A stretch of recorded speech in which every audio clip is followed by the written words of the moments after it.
इसको लेकर अब सियासी तौर पर मुद्दा गर्मा रहा है।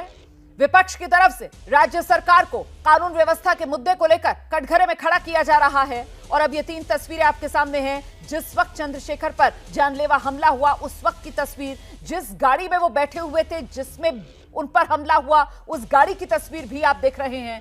और अभी चंद्रशेखर अस्पताल में भर्ती हैं, अपने समर्थकों से घिरे हुए अस्पताल में वो मौजूद हैं। हम सीधे रुख करते हैं, समाजवादी पार्टी के विधायक हैं अतुल प्रधान, वो इस वक्त हमारे साथ मौजूद हैं। अतुल जी, ये जो चंद्रशेखर आजाद पर हमला हुआ है, आपकी पहली प्रतिक्रिया? देखिए, मैं ये कहना चाहता हूँ कि ईश्वर उनको सकुशल रखे, वो ठीक हो जाएं। और ठीक है, पता चला है, लेकिन सामने वाले की जो नियत थी वो तो बहुत खराब थी। और मैं आपसे कहेंगे कि सियासी इस समय पर नई बात बोलनी चाहिए, तो मैं सोच रहा हूँ फिर कब बोले, जब प्रदेश में कोर्ट के अंदर लॉ एंड ऑर्डर खराब हो रहा हो, जब छिनैतियां चल रही हो, लूट हो रही हो, सरेआम हत्याएं हो जा रही हो, तो ऐसे समय पर एक जो उभरती हुई आवाज है और कम से कम सरकार के सामने आवाज उठाने वाली आवाज है, अगर इस तरह की हरकत उसके साथ हो सकती है तो सोचिए आम आदमी का क्या हाल होगा। और इस समय पर मैं ये कहना चाहता हूँ, क्योंकि मुझे भी पूरी जानकारी वहां की नॉलेज नहीं है, मुझे भी लोग लगातार फोन कर रहे हैं, मैं भी अभी पता करूंगा। लेकिन अगर इस सरकार की नीयत देखिए, पश्चिम बंगाल में अपने विधायकों को सिक्योरिटी दे देंगे, महाराष्ट्र में अपने विधायकों को, विपक्ष के लोगों को तोड़कर उनको सिक्योरिटी दे देंगे, और अन्य अपने प्रदेश के, अभी आप देखेंगे जेड श्रेणी की सुरक्षा, किसी को वाई श्रेणी की सुरक्षा, किसी को वाई प्लस की सुरक्षा दे देंगे।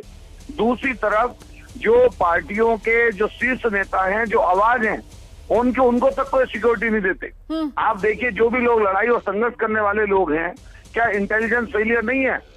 क्या प्रदेश के पास इसकी जानकारी नहीं होनी चाहिए थी कि अगर कोई राजनीतिक व्यक्ति है, पॉलिटिकल अप्रोच का व्यक्ति है, जिसको चाहने वाले लोग लाखों में हों, उनके पास अगर इस तरह की स्थिति किस तरह की व्यवस्था होगी? आपसे निवेदन है कि प्लीज आप हमारे साथ रहिए। हमारे साथ इस वक्त यूपी सरकार के मंत्री ब्रजेश सिंह मौजूद है। जरा ब्रजेश सिंह जी का रुख करते हैं और उनसे जानते हैं। ब्रजेश सिंह जी, ये हमला हुआ है चंद्रशेखर आजाद पर, सर ये खबर पहुंची आप तक?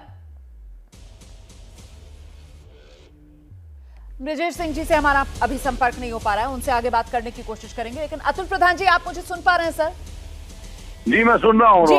अतुल जी, मैं आपसे जानना चाहती हूँ सर, आपने जिस तरीके से कहा कि वो शख्स जो सरकार के खिलाफ एक बुलंद आवाज के तौर पर अपनी पहचान बनाता है, उस पर ये हमला, क्या आप इसको किसी तरीके से सियासी रंजिश से जोड़कर देख रहे हैं सर? क्या आपको इसकी आशंका है? जब बात खुलकर सामने आएगी, जब पुलिस इंटरोगेट करेगी, जब इसकी जांच होगी, उसके बाद पता चलेगा। लेकिन आप बताइए, मैं इस समय पर वो सवाल उठाना चाहता हूँ, इन लोगों ने क्या विपक्ष के नेताओं की सिक्योरिटी धीरे धीरे नहीं हटाई? माननीय अखिलेश यादव जी, जो इतने बड़े सूबे के मुख्यमंत्री रहे, उनके एनएसजी कवर को इन्होंने हटा दिया। अगर बताइए, उनके ऊपर उन्होंने कहा, सदन में लोगों ने कहा, सड़क पर लोगों ने कहा कि अगर आप इस तरह से सुरक्षा विपक्ष के लोगों की हटाओगे तो आप बताइए उनकी सुरक्षा करेगा कौन? उनकी सुरक्षा की आम लोगों की तरह जिम्मेदारी सरकार की है, और सरकार को ये जिम्मेदारी अपनी समझनी चाहिए। और जितना पिछले दिनों ये कृत्य हुआ है, अलग अलग कोर्ट में हमले हुए हैं, पुलिस की कस्टडी में लोग मारे जा रहे हैं।